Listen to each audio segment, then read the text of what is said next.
Bagaimana kabarnya? Semua baik tentunya ya. Saya berharap dimanapun Anda berada, saya percaya Anda dalam keadaan sehat, diberkati Tuhan, dan senantiasa menggebu-gebu menyala-nyala buat Tuhan. Jumpa lagi dalam acara kita Today's Message di dalam program Biblikal bersama saya Leonardo Syamsuri. Kali ini saya akan berbicara tentang ayah, tentang bapak gitu ya. Ayah yang dihormati dan dicintai oleh keluarganya, oleh anak-anaknya tentunya. Nah, saudara, jadi a beloved and honorable father. Nah, bagaimana kita menjadi ayah yang seperti itu? Ini yang saya akan bahas. Nah, saudara, setiap pria bisa sih jadi ayah.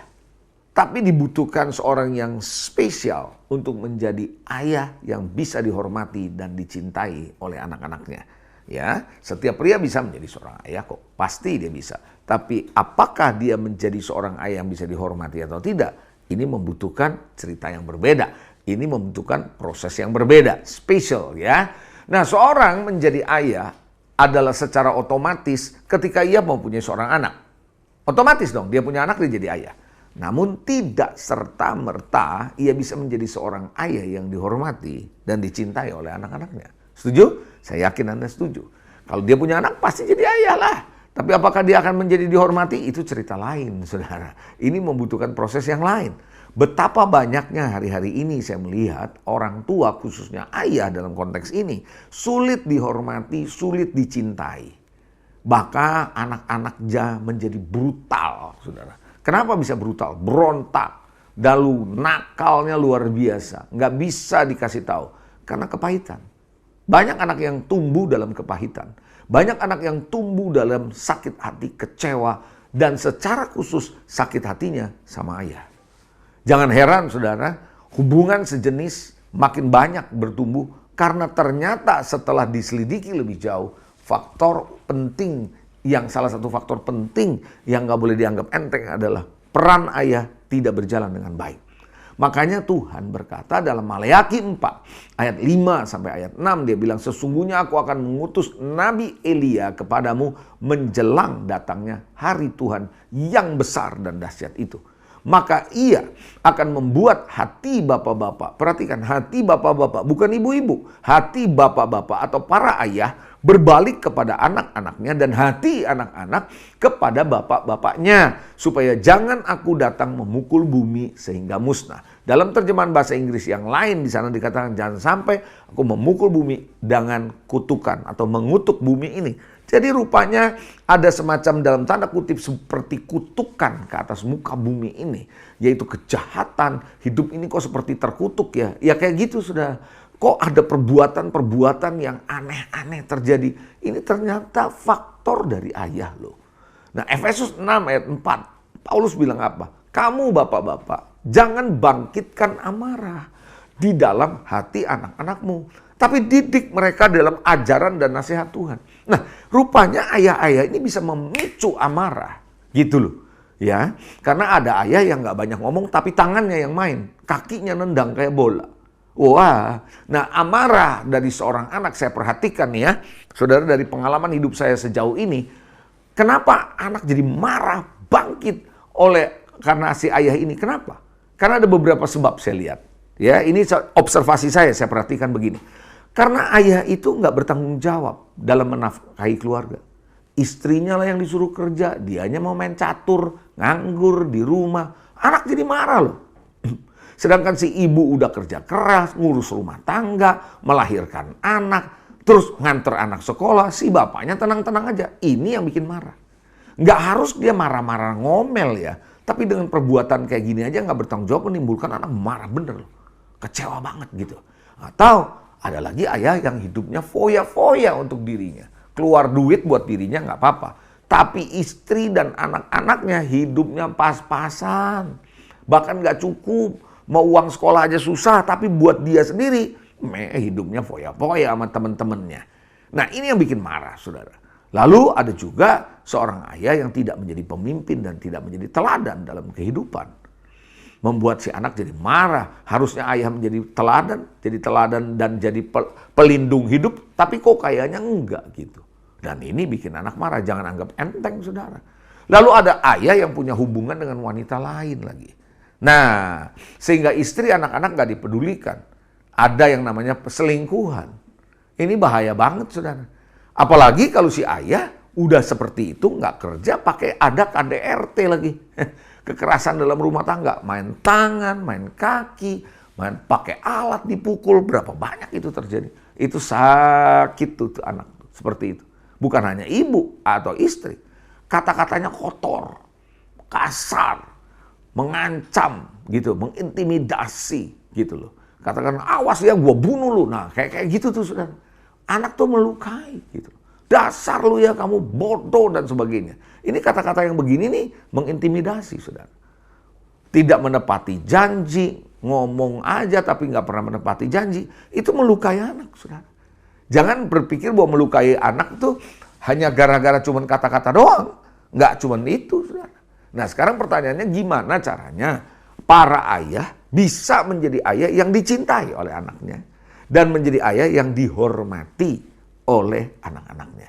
Saya percaya kalau para ayah bisa dihormati, dicintai oleh anak, anak bisa dibangun, dibentuk, dilatih dengan baik.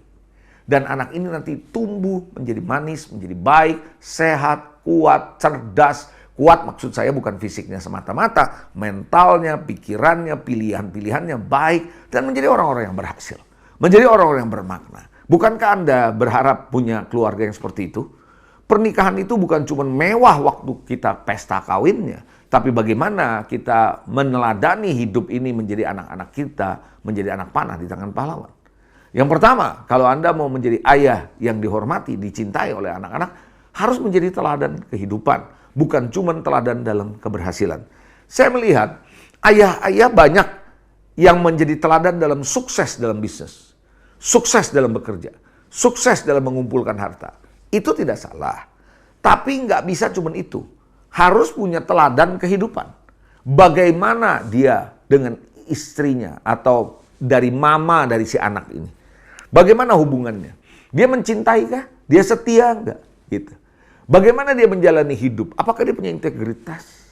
Gitu saudara. Apakah dia betul-betul memberikan contoh? Bagaimana mengasihi anak? Bagaimana peduli sama orang, sama istri, sama anak? Apakah dia menjadi teladan dalam mencintai Tuhan dalam kehidupan dia? Jangan harap saudara kalau ayahnya nggak mencintai Tuhan, anak-anaknya bisa mencintai Tuhan. Bisakah Anda sebagai seorang ayah ditemukan istilahnya ketangkep basah sama anakmu dalam tanda kutip? Tapi ini positif nih. Ketangkep basahnya Anda lagi doa. Ketangkep basah sama anakmu, Anda lagi baca Alkitab. Ketangkep basah sama anakmu, Anda lagi peluk istrimu. Nah, yang begini nih akan menimbulkan hati yang semangat buat si anak gitu. Bukannya ketangkep basah, Anda lagi nonton pornografi. Ketangkep basah, Anda lagi mukul istri. Nah, ini bahaya, saudara. Teladan kehidupan, walaupun Anda bisa sukses, tapi Anda tidak jadi teladan kehidupan kalau yang seperti tadi saya kasih contoh. Apakah Anda punya prioritas yang benar? Tahu nggak waktu yang tepat, kapan Anda harus tetap ada di rumah? Dan bagaimana Anda dalam hidup ini setia sama istri, setia sama anak? Berani nggak kita mengakui kesalahan kalau kita salah? Dan memperbaikinya. Ngakui kesalahan tapi nggak memperbaiki juga percuma kan? Nah jadi saudara, kita ini bukan cuma teladan sukses. Maaf, saya banyak melihat para pria, ayah-ayah luar biasa kalau kasih contoh sukses. Makanya anak-anaknya juga bisa sukses. Wah, itu baik. Saya nggak bilang itu jelek. Masa kasih teladan gagal? Ya enggak lah. Tapi yang saya maksud adalah teladan kehidupannya gimana.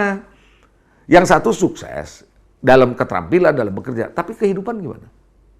Gimana? Nah ini harus jadi teladan dalam soal kehidupan. Yang kedua, saya percaya kalau Anda dan saya, kita menjadi ayah yang dicintai dan dihormati oleh anak, harus jadi sumber inspirasi. Maksudnya apa? Jadi istri, anak melihat kita, dia lihat bahwa kita ini orangnya positif, nggak gampang nyerah, kerja keras, lalu kita orangnya proaktif, nggak males. Itu jadi sumber inspirasi loh. Di tengah tantangan nggak gampang hancur, malah tegar, hadapi, berani, ngaku salah, bahkan berani minta bantuan sama anak, sama istri. Itu menginspirasi, saudara. Nah, menginspirasi dalam hal apa? Berkorban, melakukan pengorbanan, berani dalam membela kejujuran, saudara. Berani punya kesadaran diri. Kalau dia adalah suami dari istri, dia adalah ayah dari anak-anaknya. nggak macam-macam hidupnya. Gitu loh, saudara. Ini menjadi inspirasi. Bahwa dia menjadi orang yang di mata anaknya nanti bukan cuma sukses, tapi hebat. He is a great man, not only a success man. Bukan cuma orang yang sukses, tapi orang yang hebat.